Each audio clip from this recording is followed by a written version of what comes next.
You really want to get a good idea how your suspension works and what's wore out and what's not. I'm replacing these upper control arm with the aftermarket tubular ones, and I'm installing all this, and I've done replace the compression arm here and the tie rod arm here, or the tie rod end here. So what you do, if you want to really see how your suspension's working and what's wore out, if you got anything else loose, wiggle it around like this. Feel of it, see if you got any joggling, noises. Check it, the movement of all your bushings back in there. Check your strut, lower control arm, and just kind of give it a good feel and see. Just check everything out. Shake it up a little bit, and if part falls loose, then, well, that needed to be replaced, didn't it?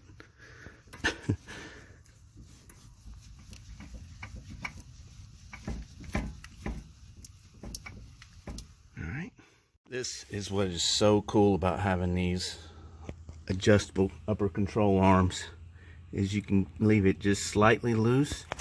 I had to actually file out the slot in there so that it would move freely, but yet still tight enough to where it's not a lot of wiggle room.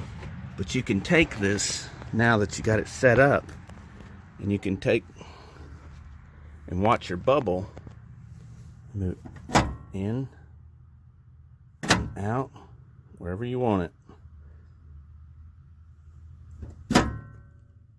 Just fine tune it, and if I calculated right, I want 2.5 degrees positive, and that'll be about right there. And you take your little ramp, you go in here and you tighten them up. So easy. Put it all back together, got everything torqued, and ran it down the road. It handles great, really good actually. This side is just where I want it. I don't know if you can see that or not. I will gently, yeah, don't focus that close, but it's really close. I don't want it dead nut on 0. I want it either plus or minus a half, which is, that one is minus a half. So, but this side, I adjusted it as far as I possibly could, and it's 2 3/4 to 3 negative, and that's adjusted. I even took the rotary file and adjusted the honed the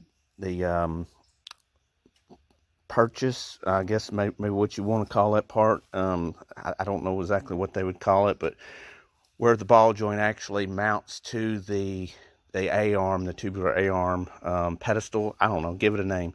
But yeah, that thing. So I honed it out and got about 1/8 of an inch out of it to give it just a little bit more, but I didn't want to sacrifice the integrity of the material. I wanted to have enough meat to where it'd be strong enough.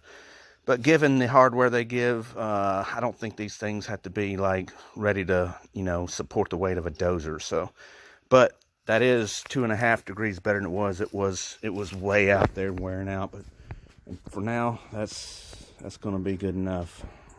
It's going to have to be, unless I make an A-arm myself, about 1/4 inch longer, if that, maybe 3/16.